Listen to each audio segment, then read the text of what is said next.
ओम शांति। आज के भगवत गीता श्लोक क्लास में शनिवार को रविवार के लिए जो टेस्ट के लिए प्रश्न था उसे बताया था कि गीता के दूसरे अध्याय के अनुसार भूमिका में जो बताया गया है व्यक्तिगत, सामाजिक और राजनीतिक, धार्मिक जो अलग अलग समस्याएं हैं उसके लिए गीता के दूसरे अध्याय से श्लोक ढूंढना है। प्रश्न दोबारा बता रहे हैं। रविवार के लिए टेस्ट के लिए शनिवार को प्रश्न बताया था गीता के दूसरे अध्याय अनुसार भूमिका में जो बातें बताई है गीता में व्यक्तिगत, सामाजिक, राजनीतिक सारी समस्याओं का समाधान है, तो उसी अनुसार दूसरे अध्याय से श्लोक ढूंढना है जिससे कि हम बाहर की दुनिया वालों को भी इस बात को समझा सके कि गीता के किस श्लोक के द्वारा किस समस्या का समाधान हम ढूंढ सकते हैं। हो सकता है कईयों को ये प्रश्न सही रीति से समझ में नहीं आया होगा या तो समस्याएं क्या होती है ये नहीं समझ पाए होंगे, इसीलिए आज उन्हीं प्रश्नों का समाधान देखते हैं। सबसे पहले है, आप सभी के पास वैसे गीता श्लोक का किताब होगा ही, दूसरा अध्याय उसे निकाल के रखिए क्योंकि इसमें अलग अलग श्लोक का रेफरेंस बताया जाएगा, तो उसे देखने के लिए तुरंत वो श्लोक देखने के लिए पेज भी पलटने होंगे और साथ में ही श्लोक नंबर जरूर नोट कीजिए। जिनको स्क्रीन नहीं दिख रहा होगा, आवाज सुन पा रहे हैं तो श्लोक नंबर जरूर नोट करें। सबसे पहले है व्यक्तिगत समस्याएं और दूसरे अध्याय के श्लोकों के आधार से उनका समाधान। सबसे पहले तो व्यक्तिगत समस्या क्या क्या है उसे समझना होगा। मुरलियों में तो हम बहुत सारी बातें सुनते ही हैं और जो भी गृहस्थी है जो गीता श्लोक से जुड़े हुए हैं, बाहर की दुनिया का वातावरण देखते हैं और सभी जानते हैं कि बाहर की दुनिया में सबसे ज्यादा दुख किन किन बातों का है। वैसे तो कलयुग में कलह क्लेश का युग है, इसीलिए हर बात में ही हर कदम पर ही यहाँ कलह क्लेश अशांति नजर आती है, महसूस होती है। इसमें भी खास तो मुरलियों में शिव बाबा बताते हैं देह का दुख होता है, देह के संबंधियों का दुख होता है, देह के पदार्थों का दुख होता है और उसी के कारण जीवन में अनेक समस्याएं आती है और उसी के कारण कईयों को मानसिक टेंशन, तनाव, बीमारियां, बहुत प्रकार की समस्याओं का सामना भी करना होता है। आपके संबंध संपर्क में भी बहुत से ऐसे दुनिया के लोग होंगे जो इन सब समस्याओं से गुजर रहे होंगे। तो सबसे पहली समस्या देखते हैं व्यक्तिगत दुख किन किन बातों का होता है। दूसरे अध्याय में सबसे पहले जो श्लोक आए हैं, पहला, दूसरा और तीसरा श्लोक, उसमें अर्जुन की जो दशा दिखाई है, जो शब्द आया है अश्रुपूर्णा कुलेक्षणम, अर्थात अर्जुन के एकदम रोने की स्टेज है। और युद्ध से बिल्कुल हार चुके हैं। और जो शब्द आया है श्लोक में, शुद्ध हृदय की दुर्बलता को छोड़कर उठो, तो ऐसी समस्या अर्थात ऐसी अवस्था अर्जुन की क्यों आई? तो ये भी सभी के लिए समस्या है। ज्ञान में चलने वालों के लिए हो सकता है परसेंटेजली कम और दुनिया वालों के लिए ज्यादा। तो संबंधियों का मोह और उसके कारण सच्चाई के मार्ग पर, भगवान की श्रीमत पर न चलने की कायरता। सबसे पहली समस्या है संबंधियों का दुख। अब संबंधियों के दुख के कारण, और दुख निर्माण क्यों होता है? क्योंकि संबंधियों के प्रति कहीं ना कहीं मोह है, अटैचमेंट है, और उसी के कारण सच्चाई के मार्ग पर या भगवान की श्रीमत पर न चलने की कायरता निर्माण होती है। अब इसे कैसे समझेंगे? पहले तो अर्जुन का उदाहरण लेकर के समझते हैं, तभी हम लोगों को भी इस बात को समझा पाएंगे कि सबसे ज्यादा, ये बात तो सभी जानते हैं कि आज दुनिया में सभी स्वार्थी हो चुके हैं। स्वार्थी होने के कारण सभी ही अपने स्वार्थ पूर्ति हेतु ही जी रहे हैं। लेकिन ऐसे होने के बावजूद भी ज्ञान में चलने वाले भी बहुत से ऐसे गृहस्थी होंगे जो कि पूरी तरह से, जिस तरह से ज्ञान में एक्टिव होकर चलना चाहिए, चारों सब्जेक्ट में पूरी तरह से सहयोग देना चाहिए, वैसे नहीं दे पाते हैं। क्योंकि कहीं ना कहीं परिवारजनों का बंधन होता है, या जिनके संबंध संपर्क में है उनका भी बंधन होता है। इसके कारण ही ज्ञान में जैसे चलना है वैसे नहीं चल पाते हैं। तो अर्जुन को भी ये स्थिति इसीलिए आई, जो दूसरे अध्याय में पहला श्लोक आया है, और बिल्कुल रोने की स्थिति में है, जिसके लिए बताया कि ऐसे रोने की स्थिति में जो अर्जुन है, वो उनके अंदर अनार्य सेवित स्वर्ग में न ले जाने वाली मलिनता निर्माण होने लगी। और इसीलिए ही हृदय, जो शब्द बोला है गीता में, शुद्ध हृदय की दुर्बलता, अर्थात ही कमजोरी आने लगी मन में। बहुत सारे जो उनके निगेटिव विचार चलने लगे, इसी के कारण ही वो युद्ध करने के लिए तैयार नहीं हो रहे थे। अर्थात जो सच्चाई का मार्ग है, धर्म अधर्म के बीच का युद्ध है, उसके लिए तैयार नहीं हो रहे थे। इसीलिए ही संबंधियों का मोह, ये सबसे पहली समस्या है। दूसरी बात है, दूसरा दुख, मित्र संबंधियों की बीमारी या उसके मृत्यु का दुख। इसके लिए तो आत्मा से रिलेटेड जो श्लोक है उसे देख सकते हैं। ज्यादातर जो बोला है कि ये तो मृत्यु लोक है, मृत्यु लोक होने के कारण यहाँ पर तो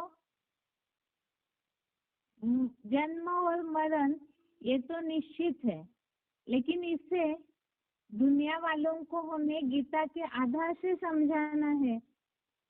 ज्यादातर ऐसे होता है कि कोई भी भयंकर बीमारियों से पीड़ित है तो भी मोह खींचता है, या तो कोई शरीर छोड़ देते हैं तो उसके कारण भी कई लोग इतने ज्यादा दुनिया में दुखी हो जाते हैं कि अपना जीवन भी कई लोग नष्ट कर चुके हैं।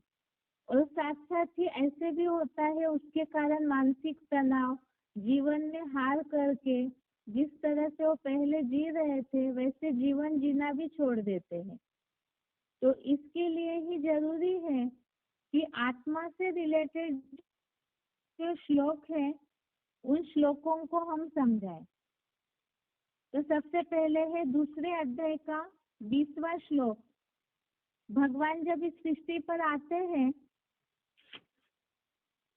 तो सबसे पहला पाठ हमने ज्ञान में आते ही सीखा कि देह भान ही दुखों का मूल कारण है, और देह भान के कारण देह से जुड़े हुए हैं संबंधी, तो इसीलिए ही देह विनाशी है, तो उससे जुड़ी हुई जो भी चीजें हैं वो भी वैसे विनाशी ही है।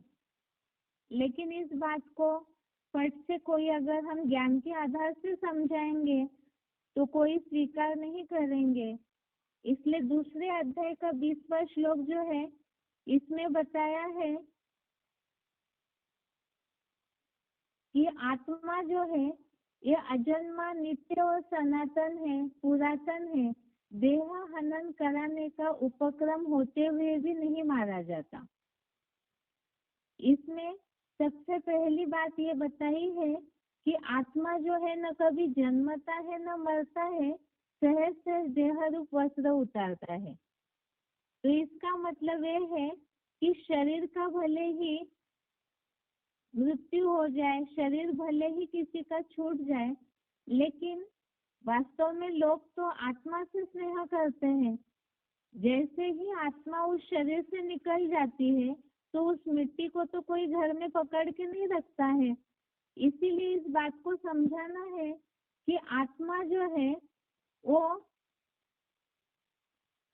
अजन्मा है, नित्य सनातन है, और देह के विनाश होने पर भी आत्मा को वैसे कोई नुकसान नहीं होता है। दूसरे अध्याय का 23वां श्लोक भी देखिए। दूसरे अध्याय का 27वां श्लोक, अध्याय सेकंड, श्लोक नंबर 27। इसमें खास बात बताई है कि जन्म लेने वाले की मृत्यु निश्चित है और मरने वाले का जन्म निश्चित है। तो ये न टलने योग्य बात में तो शोक करने योग्य नहीं है, क्योंकि जन्म मृत्यु का दुख तो नरक में होता है। दोबारा इस बात को बता रहे हैं। व्यक्तिगत समस्याओं में दूसरी समस्या है मित्र संबंधियों के बीमारी या मृत्यु का दुख। इसमें खास बात तो है कि देहभान के कारण ही दुख आता है, और ये जो देह है विनाशी है। लोग जिससे स्नेह कर रहे हैं, जिनके मृत्यु का शोक या दुख मनाते हैं, वास्तव में वो शरीर तो विनाशी है। जो गीता के दूसरे अध्याय के 27वें श्लोक में, अध्याय सेकंड, श्लोक नंबर 27 में ये बात बताई है, जन्म लेने वाले की मृत्यु निश्चित है और मरने वाले का जन्म निश्चित है। ये जन्म मरण का चक्र जो है इस मृत्यु लोक में चलते ही रहता है। तो इसीलिए इसका शोक नहीं करना चाहिए। इसे और भी अच्छे से समझा सकते हैं कि अगर मरने के बाद कोई वो आत्मा तो वहाँ ही कहीं ना कहीं रहती है, तो उस समय अगर उनके संबंधी रोते हैं, शोक मनाते हैं, दुख मनाते हैं, तो उस आत्मा को भी कहीं ना कहीं ठेस पहुंचती है, और जो अगला जन्म उनको सुखकर रीति से लेना चाहिए वो नहीं ले सकती है। कहीं ना कहीं वो वहां भी जाकर के दुखी होती रहेगी। इसीलिए ही ये जन्म मृत्यु का दुख नरक में होता है। जन्म मरण का चक्र तो चलता ही है, तो इसीलिए उसमें शोक नहीं मनाना चाहिए। क्यों नहीं मनाना चाहिए? इसके लिए भी ये श्लोक तो दुनिया वाले सब जानते हैं। ये बहुत प्रसिद्ध श्लोक है। दूसरे अध्याय का 22वां श्लोक, 22 नंबर श्लोक। इसमें बताया हुआ है कि मनुष्य पुराने वस्त्रों को त्याग कर नए ग्रहण करता है। जैसे ये बात समझा सकते हैं कि पुराना कपड़ा फट जाता है तो कोई उसे संजो के, जतन करके, संभाल के नहीं रखता है, उसे तो फेंक ही देते हैं। इसी तरह से जैसे कोई बहुत बीमार है, बीमारी के कारण शरीर छोटा, या तो बहुत उम्र हो गई उसके कारण शरीर छूटता है।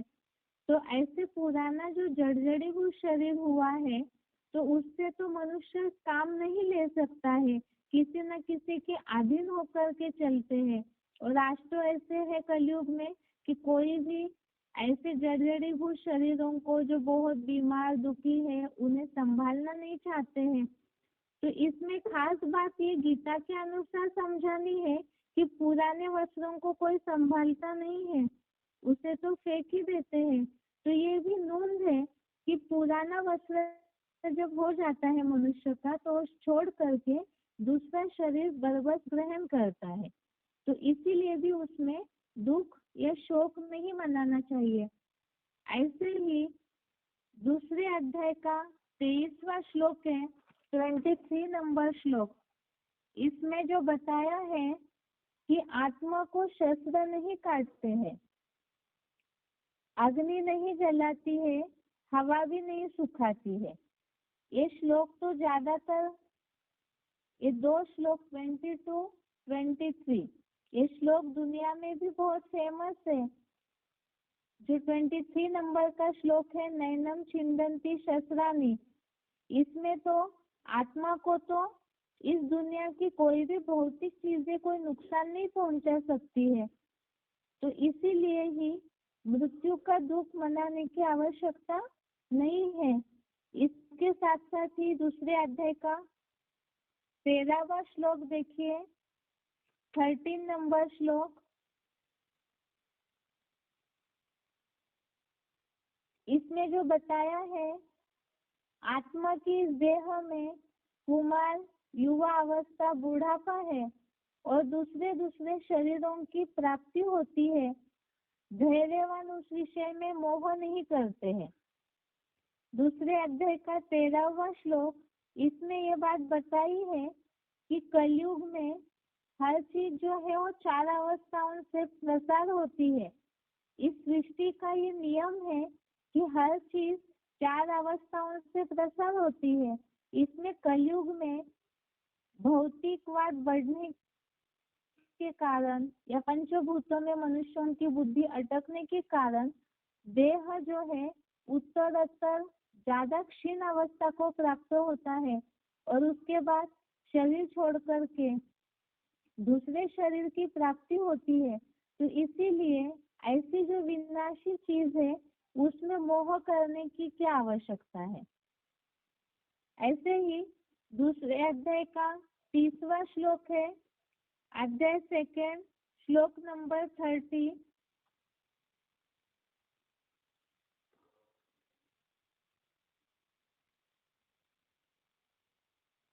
इसमें ये बात बताई है कि आत्मा सबके शरीरों में सदा अवध्य है, इसलिए सभी प्राणियों का शोक करने के लिए योग्य नहीं है।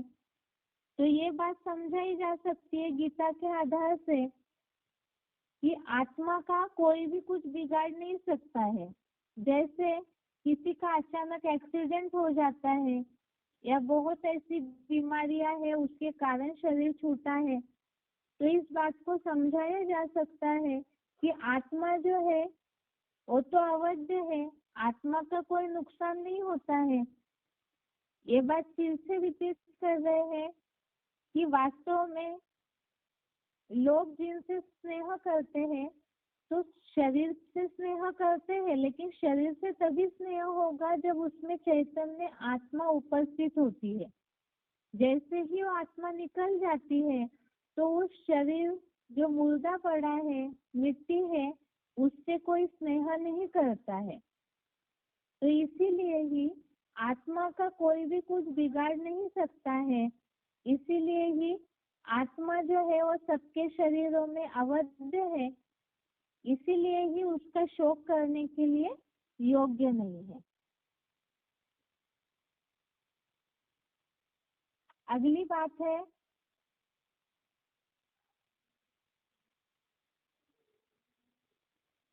तीसरी समस्या है जीवन में आने वाली कोई भी समस्याओं का सामना करने के बजाय उससे दूर भागना। जैसे कि अल्पकाल के मनोरंजन में लिप्त होना या आत्महत्या करना। इसे थोड़ा सा अच्छे से समझते हैं पहले। जीवन में आने वाली समस्याएं तो बहुत वैरायटी प्रकार की है। जैसे कोई अच्छा बिजनेस कर रहे हैं तो बिजनेस करते करते उनको अचानक ही नुकसान हो जाता है, बिजनेस में घाटा हो जाता है, या कई बार चोरी चकारी हो गई, आग लग गई बिजनेस में, कुछ भी ऐसी घटनाएं होती है। इसके साथ साथ अचानक ही मार्केटिंग के कारण ऊपर नीचे हो जाते हैं बाजार के रेट, उसके कारण ही नुकसान हो जाता है। इसके अलावा जैसे बहुत ऐसे समाचार होते हैं दुनिया में, जैसे बच्चे ही है परीक्षा में फेल हो गए, डांट डपट मिली उनको, तो भी ऐसे बच्चे कहीं ना कहीं गलत संगत में फंस जाते हैं। माता पिता ने डांटा, टीचर्स ने डांट डपट की, तब भी बच्चे बिगड़ जाते हैं, हठी हो जाते हैं। इसके अलावा घरों में भी आपसी तनाव के कारण या कहीं ना कहीं, आज तो सबसे बड़ा दुख है लोगों को रोटी कपड़ा और मकान का, और ये रोटी कपड़ा मकान की चिंता के कारण उसके लिए धन की आवश्यकता है।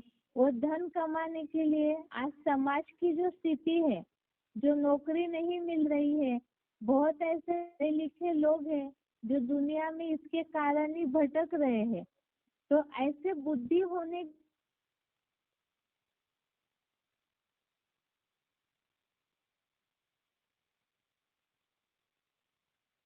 नहीं मिलती है, तो ऐसे समय में बहुत ऐसे लोग हैं जो इन समस्याओं का सामना करने के बजाय, वैसे तो दुनिया में भी इस बात को बोला जाता है दृढ़ता सफलता की चाबी है, अर्थात दृढ़ता से प्रयत्न करते रहेंगे तो उन समस्याओं का सामना करके जीत जरूर हासिल होगी। लेकिन आज देहभान के कारण जो बताया कि कहीं ना कहीं इंसल्ट फील करते हैं, या तो मन सभी का कमजोर हुआ पड़ा है, इसके कारण ही उन समस्याओं का सामना करने के बजाय दूर भागने लगते हैं। दूर भागना कैसे, तो इसके लिए बताया कहीं गलत संगत में फंस जाते हैं, गलत व्यसनों के अधीन हो जाते हैं, आत्महत्या कर लेते हैं, मेंटली टेंशन में आ जाते हैं, डिप्रेशन पेशेंट बन जाते हैं। तो जीवन में आने वाली समस्या रोटी कपड़ा मकान, उससे रिलेटेड धन की समस्या, उसके अलावा ही कहीं ना कहीं जैसे धोखा मिल जाता है कई बार जिन संबंधी संपर्कियों के साथ है, कईयों के ऐसे संबंधी है स्वार्थ के कारण धोखा देते हैं। तो ऐसी सारी समस्याओं के कारण सामना करने के बजाय, उसका मार्ग ढूंढने के बजाय उससे दूर भागते हैं।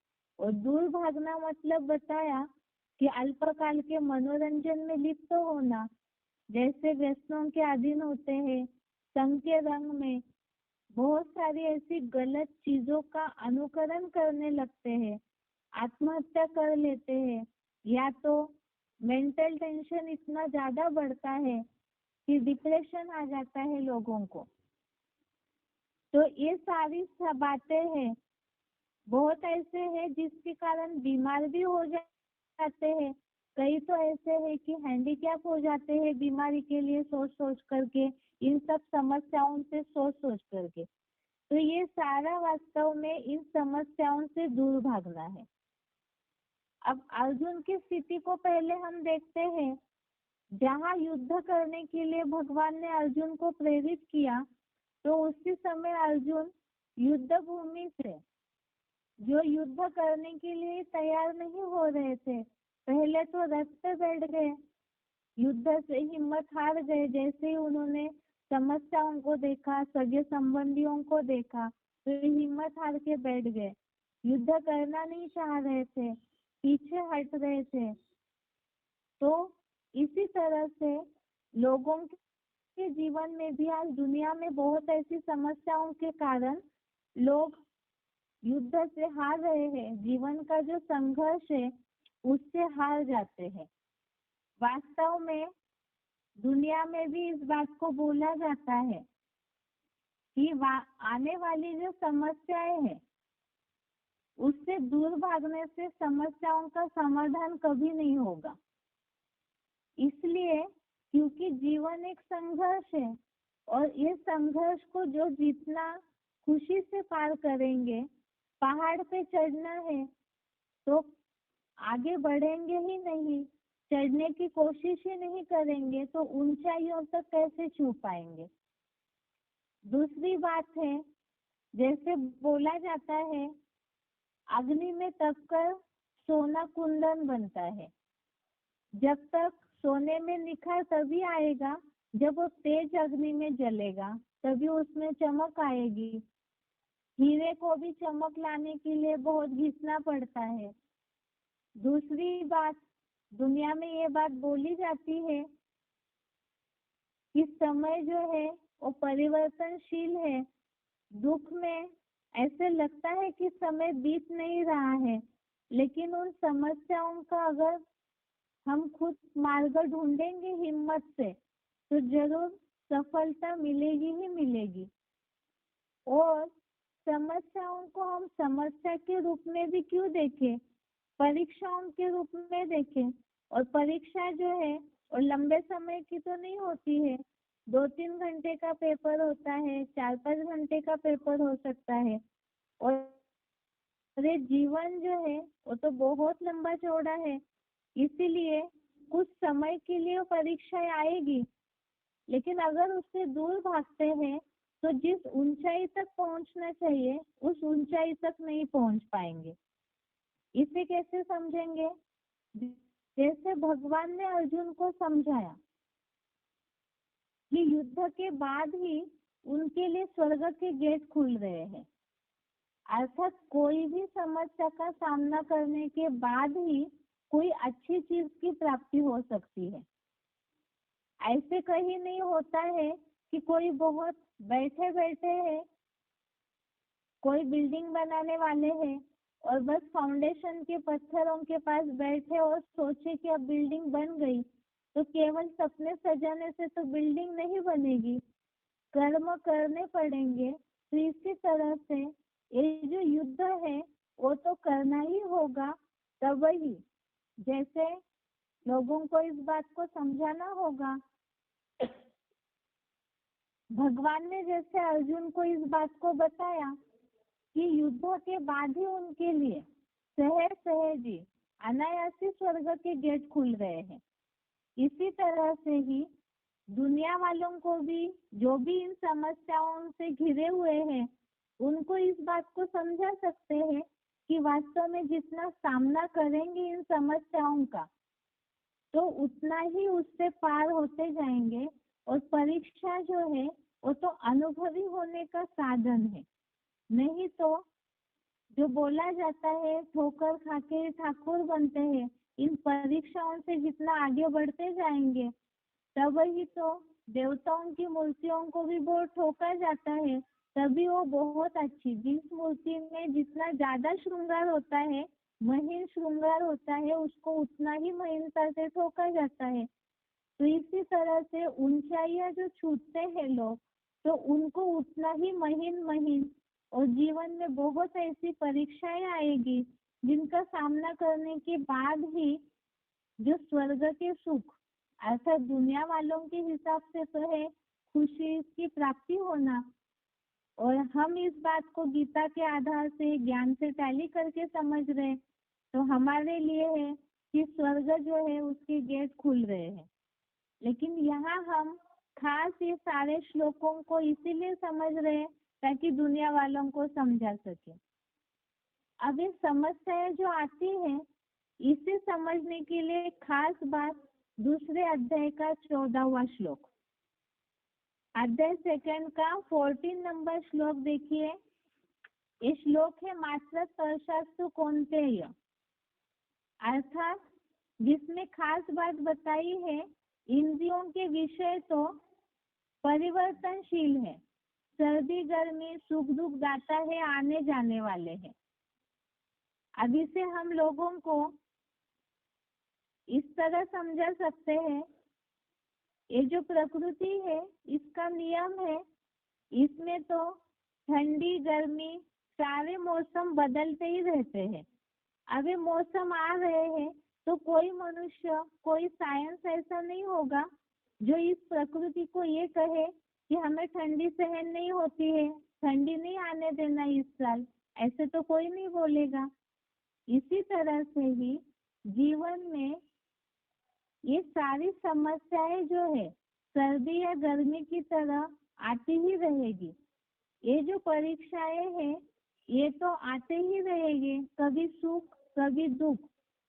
जो बोला है जीवन इसी का नाम है जिसमें सुख दुख आते जाते रहते हैं, लेकिन इसे जितना सहन करेंगे, ये तो सदैव टिकने वाले नहीं है, इसे जितना सहन करेंगे उतनी ही प्राप्ति होगी। तो इसीलिए जीवन की समस्याओं से भागना नहीं है। जैसे सर्दी गर्मी को, बारिश को सहन करता है हर मनुष्य, जितने भी दुनियावी मनुष्य है और सब इस मौसम को सहन करते हैं, तो अपने व्यक्तिगत जीवन में भी जो इस तरह के मौसम बदलते हैं, कभी सर्दी कभी गर्मी, कभी बहुत अच्छा समय आता है, कभी बुरा समय आता है। तो अच्छा समय आता है तो उसे तो कोई नहीं कहता चले जाओ, इसी तरह से बुरा समय जो है वो भी पार हो जाएगा, तो उससे हिम्मत नहीं हारनी है। इसके साथ साथ ही जीवन की समस्याएं अर्थात युद्ध का क्षण है, परीक्षाओं का क्षण है। और गीता में जहाँ युद्ध की स्थितियों वाले श्लोक आए हुए हैं, इसे देखिए, जैसे 31 नंबर श्लोक जो है, 31 नंबर श्लोक, इसमें खास बात बताई है कि इस युद्ध को देख करके विचलित नहीं होना है। भगवान ने तो अर्जुन को इस बात को समझाया कि आत्मा के शास्त्र धर्म को देखकर विचलित होने योग्य नहीं है, क्योंकि इसके सिवाय कोई कल्याण नहीं है। तो मनुष्य के लिए भी इस युद्ध के सिवाय, संघर्ष के सिवाय दूसरा कोई ऑप्शन ही नहीं है। अगर इससे पीछे भागते हैं, जैसे बताया कि कोई लोग आत्महत्या कर लेते हैं, तो दुनिया वाले भी इस बात को जानते हैं कि आत्मघाती महापापी माना जाता है। आत्महत्या करने वालों को भी पापी की लिस्ट में गिना जाता है। तो ये समस्याओं से भागना ये उपाय नहीं है। संघर्ष करते रहेंगे तो कहीं ना कहीं कल्याण निहित है। इसके साथ साथ ही दूसरे अध्याय का 32वां श्लोक, 32 नंबर श्लोक, इसमें जैसे बताया है कि अनायास प्राप्त हुए खुले हुए स्वर्ग के द्वार। जितना युद्ध करेंगे, परीक्षाओं का सामना करेंगे, तो उसके आगे जरूर सुनहरा सुख निहित है, निश्चित है, लेकिन वो परीक्षाओं को पास करना ही होगा।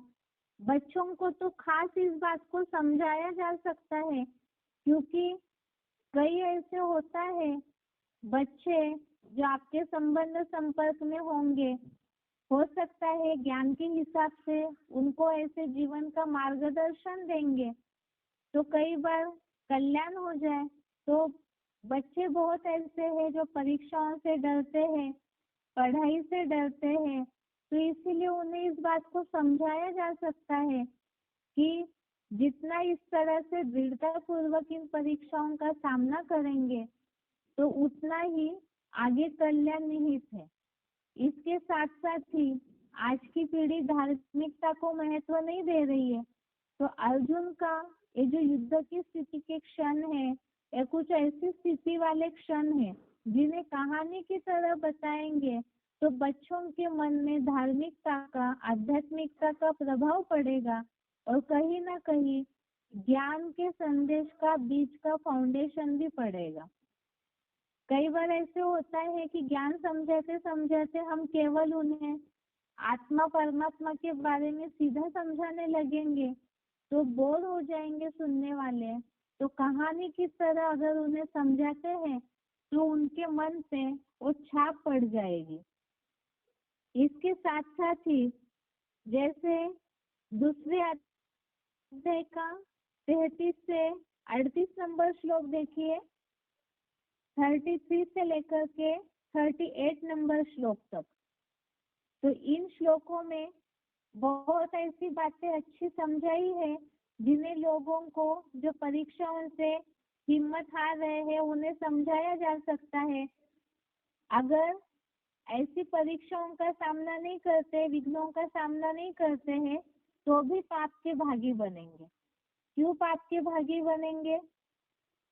यहाँ तो हम ज्ञान के हिसाब से समझ रहे कि ज्ञान मार्गों को छोड़ दिया तो पाप बनेगा, लेकिन दुनियावी हिसाब से भी कर्म करना सबके लिए निश्चित है। इस जीवन में आए हैं, देह धारण किया है तो कर्म तो करना ही है। लेकिन ऐसा कर्म करना छोड़ के, परीक्षाओं का सामना करना छोड़ के, दृढ़ता से प्रयत्न करना छोड़ के दूर भागते हैं तो कहीं ना कहीं पाप जरूर बनता है। दुनिया के हिसाब से तो परसेंटेज कम है लेकिन पाप जरूर बनेगा। और भी ये बात समझा सकते हैं 34 नंबर श्लोक में, 34, 35, 36, 34, 35, 36 इन श्लोकों में इस बात को समझाया है कि जैसे कि अगर इस तरह से कोई परीक्षाओं से भागता है, जीवन में बहुत जिनकी विघ्न आए हैं वो इस तरह सब छोड़ करके बैठ जाते हैं तो लोग उनकी हंसी उड़ाते हैं। बहुत ऐसे होता है कि ग्लानि करते हैं लोग कि उन्होंने इस तरह से छोड़ दिया, हिम्मत नहीं की या फेल हो गए। बच्चे भी ऐसे हैं जो फेल हो गए तो कई लोग उनका मजाक उड़ाते हैं। तो इस बात को उन्हें समझाया जा सकता है कि कोशिश ही नहीं करेंगे तो लोग सब हिम्मत न करने वाला या परीक्षाओं से भागने वाला, कायरता वाला, डरपोक की लिस्ट में सोचेंगे, तुच्छ समझेंगे, निंदा करेंगे। जो भी निगेटिव सोचने वाले हैं, विरोधी सोचने वाले हैं, निंदा करेंगे तो फिर मुंह छुपाना पड़ेगा, किसी को मुंह नहीं दिखा पाएंगे। तो इससे बड़ा दुख क्या है? इस तरह से समझाया जा सकता है कि अगर हिम्मत करेंगे, करते रहेंगे कोशिश तो कुछ सफलता जरूर मिलेगी।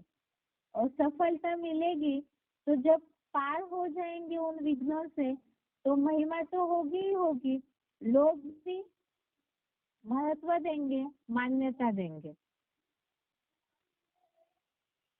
इसीलिए ही खास बात बताई कि जैसे पहले समझा मात्र स्पर्शास्तु कौन्तेय, दूसरे अध्याय का 14वां श्लोक और साथ में ही दूसरे अध्याय का 38 नंबर श्लोक भी देखिए, दोनों में समान बातें आई है कि ये भी होता है कि जब व्यक्ति संघर्ष करता है तो पहले से रिजल्ट के लिए सोचते हैं। स्टूडेंट है तो परीक्षा देते ही सोचते हैं कि इतने मार्क्स आएंगे, उतने मार्क्स आएंगे, और जब नहीं आएंगे तो डाउन हो जाते हैं, डिस्टर्ब हो जाते हैं, डिप्रेशन में आते हैं। तो पहले ही इस बात को भी उन्हें समझाया जा सकता है कि सुख दुख, लाभ हानि, जय पराजय को समान मान कर चलेंगे तभी पाप नहीं लगेगा। अर्थात यहाँ तो इस भाव से समझाया जा सकता है कि रिजल्ट की चिंता न करके कर्म करते रहना है, क्योंकि रिजल्ट की चिंता करके अगर करते रहेंगे तो कहीं ना कहीं अवस्था, मन की स्थिति डाउन हो जाती है, डिप्रेशन आता है। इसीलिए रिजल्ट की चिंता नहीं करनी है, सब कुछ समान मानकर जो होगा वो सब स्वीकार है ऐसे समझ करके कोशिश करते रहेंगे तब वही सफलता मिल सकती है।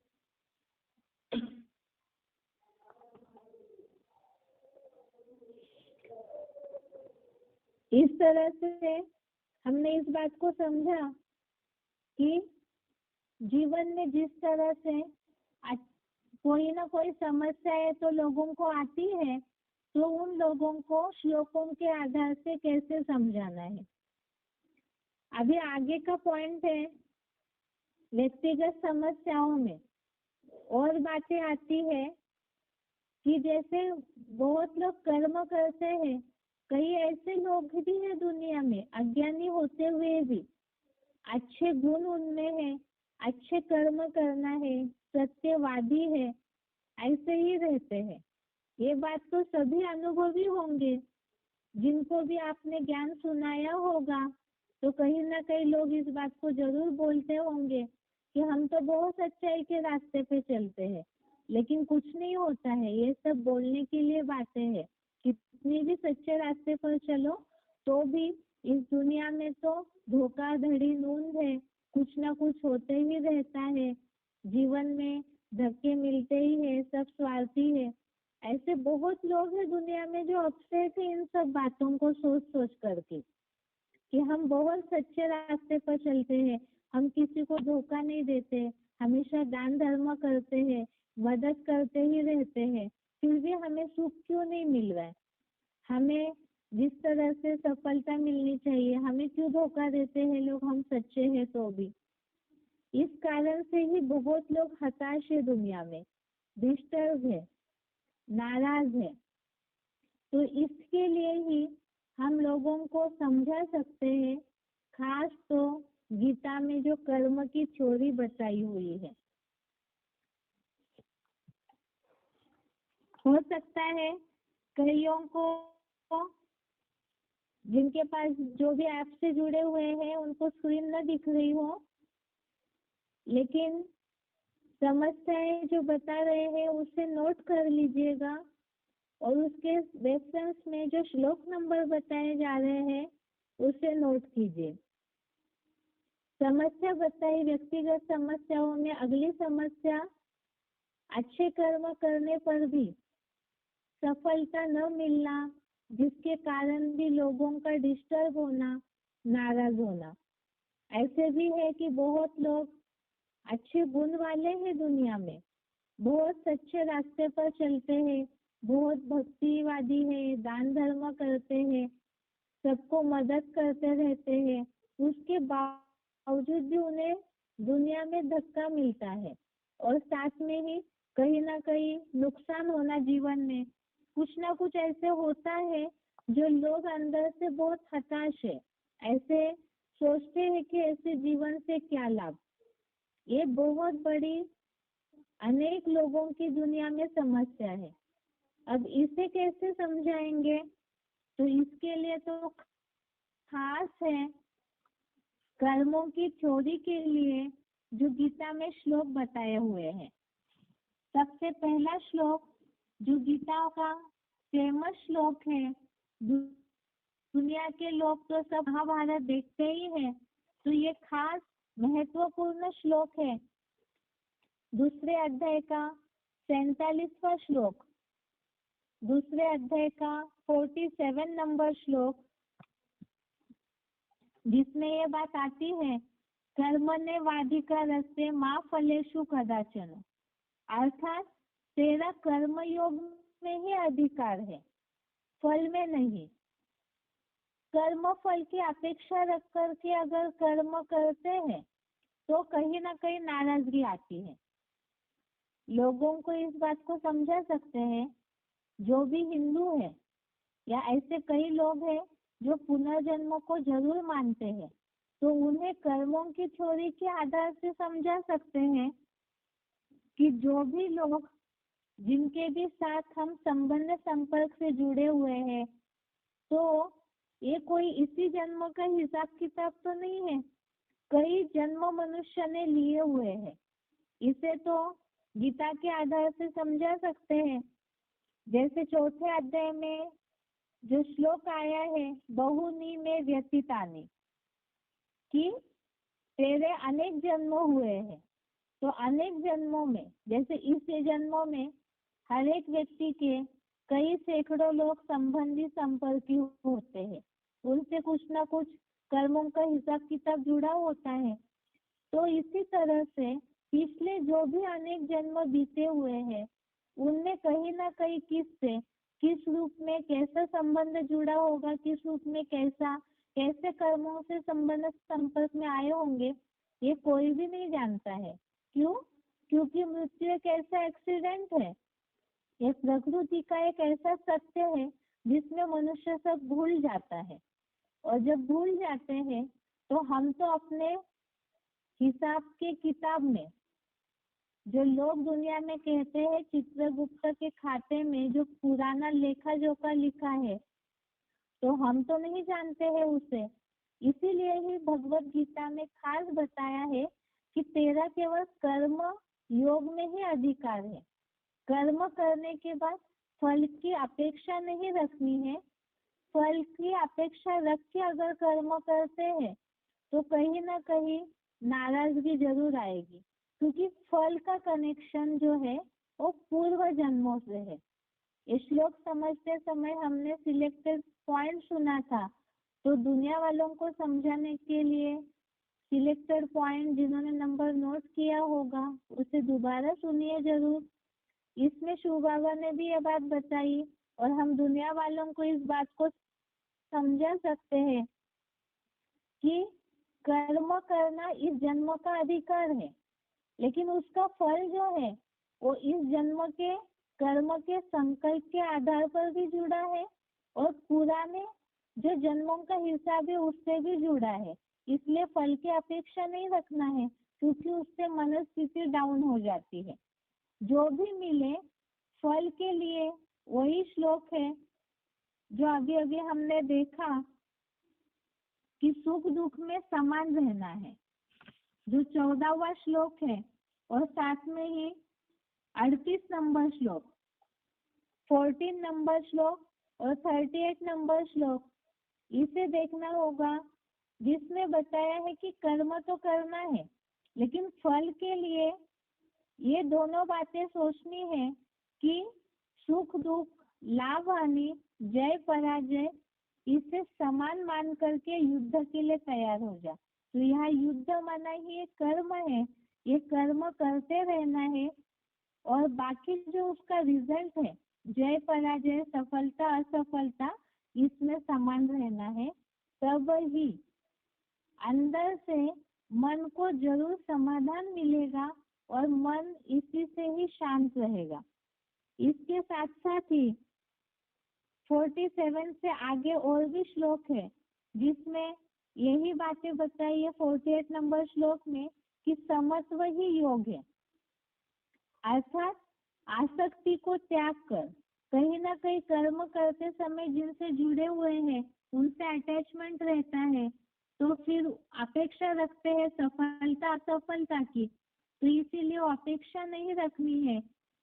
12वें अध्याय में भी एक श्लोक आया है, अनपेक्षा सुचिर दक्ष, अर्थात एक भगवान के अलावा जो इस दुनिया में किसी से कोई अपेक्षा नहीं रखता है, ऐसे कर्म करता है दुनियावी लोगों से अपेक्षा न रख करके, तो वही भक्त भगवान को प्रिय है। इसके साथ साथ ही 49 नंबर श्लोक देखिए दूसरे अध्याय का 49 नंबर श्लोक, इसमें खास बात बताई है कि भगवान ने बुद्धियोग लगाने के सिवाय केवल कर्म करना अति नीचा है। लोगों को इस बात को समझाना होगा कि कर्म करने के बाद उसका रिजल्ट जो मन में समाधान शांति मिलनी चाहिए, अंतर मन से जो खुशी निकलनी चाहिए, वो न निकलने का मूल कारण है, क्योंकि जो शांति का सागर खुशी का दाता भगवान है उससे बुद्धियोग जुड़ा हुआ नहीं है। उससे दूर रह करके कर्म करते हैं तो ऐसा कर्म जो है वो नीचा कर्म है। 49 नंबर श्लोक, ये तो दुनियावी हिसाब से बहुत महत्वपूर्ण श्लोक है, क्योंकि दुनिया में लोग सोचते हैं, कंजूस की परिभाषा यही सोचते हैं कि जो पैसे कम खर्च करता है, लेकिन यहाँ तो हर कर्म के लिए ही कंजूस बताया है जो भगवान की याद के सिवाय भगवान से जुड़े बिना जो कर्म करते हैं, तो ऐसा हर कर्म जो है नीचा बताया हुआ है, और ऐसा नीच कर्म करते हैं तो उसके प्राप्ति की अपेक्षा कैसे रख सकते हैं। अब इसके लिए क्या जरूरी है, फिर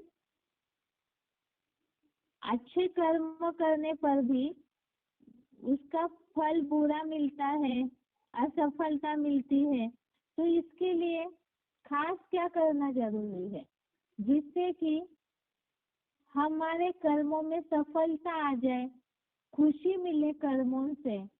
कर्म किया और तुरंत ही प्रसन्नता का प्रसाद मिल जाए, खुशी मिले, उसके लिए क्या करना जरूरी है। तो पहले तो कारण बताया 49 श्लोक में कि भगवान से बुद्धियोग लगाने के सिवाय कर्म करना अत्यंत नीचा है। इसीलिए क्या करना है वो बात बताई दूसरे अध्याय का 50 नंबर श्लोक। 50 नंबर श्लोक में ये बात बताई है कि कर्मों में कुशलता ही योग है। लेकिन वो कैसा योग, जब भगवान से जुड़े हुए होंगे और भगवान से जुड़ करके जो कर्म करते हैं, अर्थात बुद्धि से। इसके लिए दुनियावी बात बता सकते हैं, हाथ कार्डे दिल यार्डे। मुरली में भी इस बात को सुना होगा, लोग भी इस बात को जानते हैं। हाथ से कर्म करते रहे और दिल भगवान के पास हो। जब ऐसे भगवान के पास मन बुद्धि का कनेक्शन जुड़ा हुआ होगा, जैसे पुराने जमाने में जो लोग हैं, बहुत ऐसे इतिहास के उदाहरण है, धार्मिक उदाहरण है पुरातन जमाने के, जो देखा जाता है। बहुत ऐसे साधु संत हैं जो इतना तल्लीन हो जाते थे भक्ति में कि वो क्या कर रहे हैं उन्हें नहीं पता रहता था, लेकिन उनके कर्मों का रिजल्ट हमेशा अच्छा ही आता था। इसी तरह से कलयुग में आध्यात्मिकता से दूर हो गए हैं लोग, लेकिन खास भगवत गीता जो हिंदुओं का शास्त्र है, इसमें तो खास बताया है कि भगवान से दूर रह करके अगर कोई कर्म करते हैं तो नीचा कर्म है, और जो कर्म फल के इच्छुक है उन्हें कंजूस बोला है।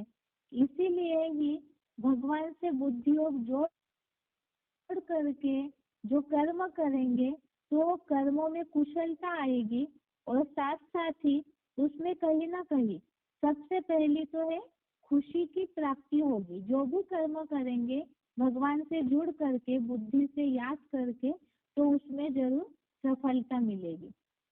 अब इसमें भी ऐसी बात समझाते समय ही उन्हें शॉर्ट में भगवान का परिचय भी दे सकते हैं, क्योंकि हो सकता है लोग इस बात को तुरंत कहेंगे कि हम तो जुड़े हुए हैं, हम रोज सुबह उठ के 1 घंटा भक्ति करते हैं, इतना पूजा पाठ करते हैं, इसी समय में हम इतने सारे पाठ रखते हैं, शास्त्र पढ़ते हैं, इस तरह की बातें बोलेंगे। अब इसमें एक बात है, अगर आप भगवान से जुड़े हुए हैं, जैसे मोबाइल को चार्ज में लगा दिया तो बैटरी तो चार्ज होगी ही, क्योंकि चार्ज करने लगाया और मोबाइल चार्ज न हो, ये हो नहीं सकता है। इसी तरह से भगवान जो शक्ति का दाता है, उससे अगर हमारा बुद्धियोग जुड़ा हुआ है तो ये हो ही नहीं सकता है कि हमारे कर्मों में गलती हो। इसका मतलब यथार्थ भगवान से कनेक्शन नहीं है। जिस तरह से भगवान की पहचान होनी चाहिए वो न होने के कारण ही जो सफलता मिलनी चाहिए या जिस तरह से खुशी मिलनी चाहिए वो नहीं मिलती है। इसके साथ साथ ही जो बताया है 51 नंबर श्लोक, 51 नंबर श्लोक में कि भगवान से बुद्धि लगाने वाले जो ज्ञानी जन है वो कर्मों से उत्पन्न फल को त्याग कर जन्म बंधनों से विशेष रूप से मुक्त हुए परम पद को पाते हैं।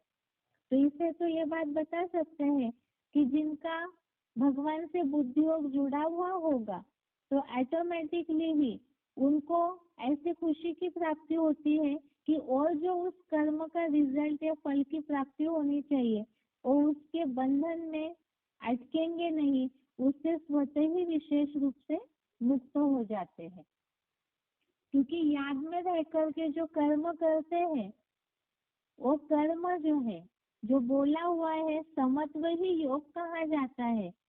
तो ऐसों को जो परमार्थ को देख करके ऑटोमेटिकली ही एक ऐसी प्राप्ति भगवान से जुड़ करके हो जाती है, अतीन्द्रिय सुख की, आंतरिक सुख की, कि और कोई भी चीज की उनको इच्छा ही नहीं होती है।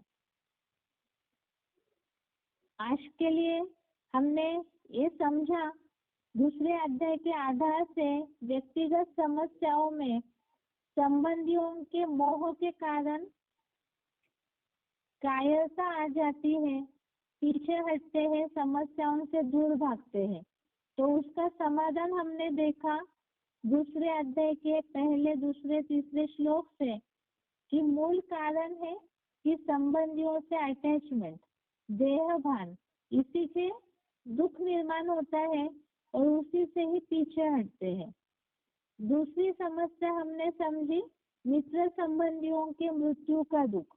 ये तो कलयुगी दुनिया का सबसे बड़ा दुख है। इससे रिलेटेड भी हमने श्लोक समझे। खास तो किसी के भी शरीर छोड़ने पर कई लोग दुखी होते हैं, तो उन्हें आत्मा का महत्व समझाया जा सकता है कि आत्मा अजर अमर अविनाशी है, उससे कभी भी कोई चोट नहीं पहुंच सकती है। शरीर विनाशी है और शरीर की तो 4 अवस्थाएं होनी है। आत्मा अविनाशी है, तो आत्मा का महत्व इसी आधार से समझाया जा सकता है। तीसरी समस्या जो बताया कि जीवन में आने वाली बहुत वैरायटी समस्या है, रोटी कपड़ा मकान, धन की समस्या, उसके साथ साथ जीवन में जो अनेक प्रकार के धोखे मिल जाते हैं, बहुत वैरायटी ऐसी समस्याएं हैं जिनका सामना करने के बजाय लोग उससे दूर भागते हैं और कहीं ना कहीं गलत मार्गों का अनुसरण करते हैं। तो उसके लिए भी समाधान ढूंढा कि युद्ध से पीछे नहीं भागना है। चौथा हमने देखा अच्छे कर्म करने पर भी बुरा फल मिलता है, असफलता मिलती है, उसके कारण दुख निराशा होती है। तो उसके लिए क्या करना जरूरी है, कर्मों में कुशलता कैसे आ सकती है और कर्म जो भी कर रहे हैं उसके लिए समाधानी हो, उसके लिए क्या करना है, जिसके लिए हमने कर्मों से रिलेटेड जो श्लोक है 47 से 51 तक वो देखे। कल के क्लास में हम व्यक्तिगत समस्याओं में देखेंगे कि आज की दुनिया में लोग व्यसनों के अधीन क्यों हो जाते हैं। ये सबसे बड़ी व्यसनों की गुलामी, ये सबसे बड़ी आज समस्या है और उससे मुक्ति के लिए क्या रास्ता है। इसके साथ साथ ही आज बहुत लोग कहते हैं मन एकाग्र नहीं है, मन भटकता है, मन अशांत है, बुद्धि काम नहीं कर रही है।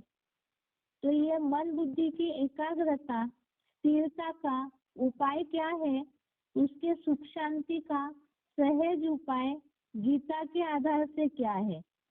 और साथ साथ सबसे बड़ी बात है भय। लोगों को दुनिया में आज बहुत प्रकार का भय है, जो हमने बेसिक कोर्स के समय भी समझा कि कईयों को जो भी कमाया हुआ है, रोटी कपड़ा मकान प्रॉपर्टी, उसको संभालने का भय, चोरों का भय, कईयों को अपने देह के रिलेटेड बीमारियों का भय, कई बार जो भी वो कर्म कर रहे हैं, बिजनेस कर रहे हैं, नौकरी धंधा कर रहे हैं, जिन संबंधी संपर्कियों के साथ रह रहे हैं, तो उनकी सुरक्षा का, उनके धक्का न मिलने का, बहुत सारी ऐसी बातों का भय रहता है। भविष्य का भी भय रहता है, क्या होगा क्या नहीं होगा। तो ये सारे भय से मुक्ति, भय निर्माण होने का कारण और भय से मुक्ति का रास्ता, ये सारा हम कल के क्लास में देखते हैं। आज के लिए यहाँ तक ही। ओम शांति।